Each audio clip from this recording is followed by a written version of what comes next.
A person should not only run, but also count the stages, but also not be left behind. Do not be careless. The enemy does not sleep. He is a hater of mankind and finds all sorts of tricks to deceive people. Turn to the Mother of God as if she were alive, like you would to your mommy when you were little.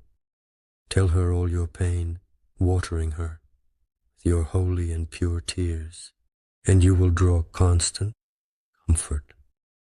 She will intercede before her Son, who is so good and loves the good, and shows mercy to the wicked, and forgives repentant sinners. And he will open the wise eyes of your soul, and fill your heart with love and divine illumination. It's enough to say to yourself, I have sinned, with a fervent heart, and immediately grace opens the heavens for you. Christ, who is rich in mercy, does not ask much of you. Just say, with faith, confessing like the prophet, I have sinned against the Lord. And immediately you will hear, and the Lord has removed your sin. Oh, how good God is, how kind, how blessed we mortals are, to have such an all-good Father. If you have ascended to the heavens and seen the angelic beings and heard the voice of the divine powers, if you are theologizing and teaching, if you have overcome the tricks of the demons, if you write, speak, and act, all of this is God's gifts. Leave your own will behind to find peace. If you theologize and teach, if you have overcome the wiles of the demons, if you write, speak, and do, all these are God's gifts. Leave your own will behind to find peace. The soul is troubled, because the will of man has become a copper wall that hinders his enlightenment from God and peace. Do not speak to your thoughts, why this, why that. The judgments of God are a deep abyss. Yes, glory be to the Lord, who loves us all. His love is revealed in our illnesses and sorrows. Just don't be afraid of temptation. This trial is left by God as He sees fit, and in the end, His goodness will prevail. He knows everything. He sees all, and nothing can be unsuccessful. It does not escape, but no one knows His will. The works of Satan are nothing compared to the power of God. And when the Lord tests us as He knows best, then we will show our patience and gratitude. So have patience and strive. Everything that happens outside of you doesn't matter. What matters is what your heart leans towards, whether it's the world or Christ. In all your prayers, let your mind watch and understand what you are praying for and what you are saying.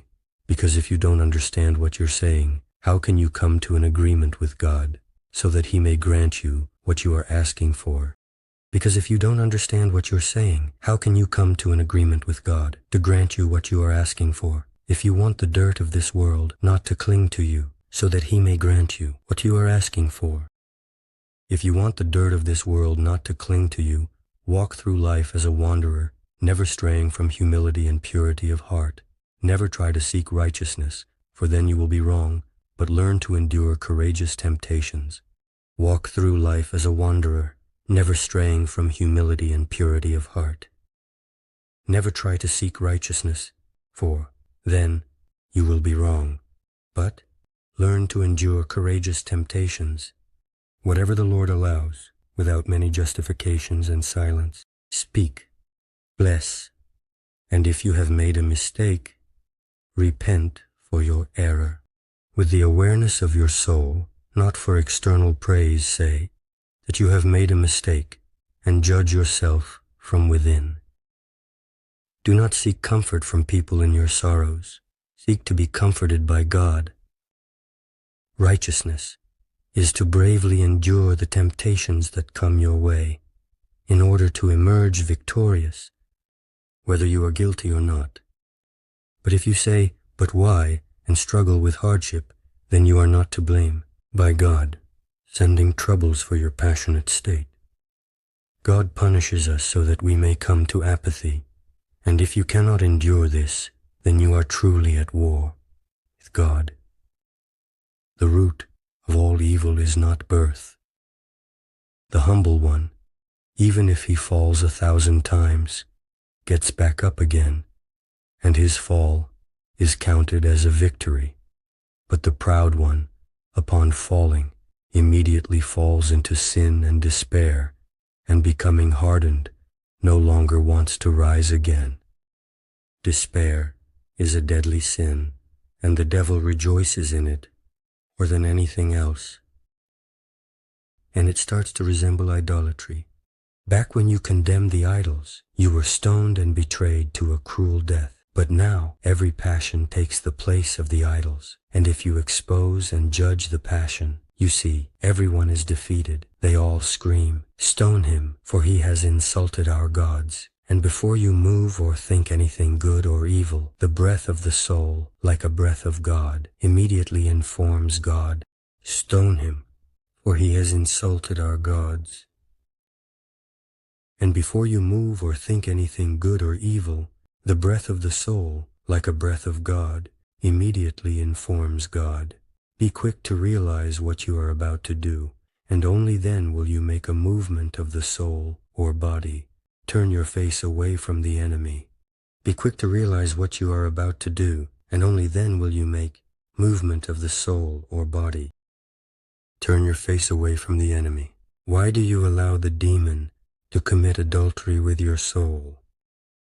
And the person who commits adultery with unclean thoughts stinks like a dead dog. Inside, the heart, circular prayer, never fears temptation. Another or other images can be dangerous, for they easily attract representation and allow temptation to enter the mind. Intelligent prayer is performed so that grace may come, for the idea easily approaches them, and charm enters the mind. Intelligent prayer is performed so that grace may come. The demon advises, convinces a person not to trust anyone else anymore, never to listen to another, but from now on to accept only his own thoughts, to believe only his own reasoning. In times of peace, do not be careless. Instead, be attentive, correct yourself, and prepare for battle. With every step forward, a monk must shed many tears, drops of blood, and endure for a long time.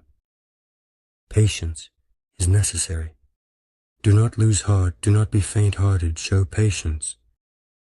Grace has come, be attentive, for it will leave again.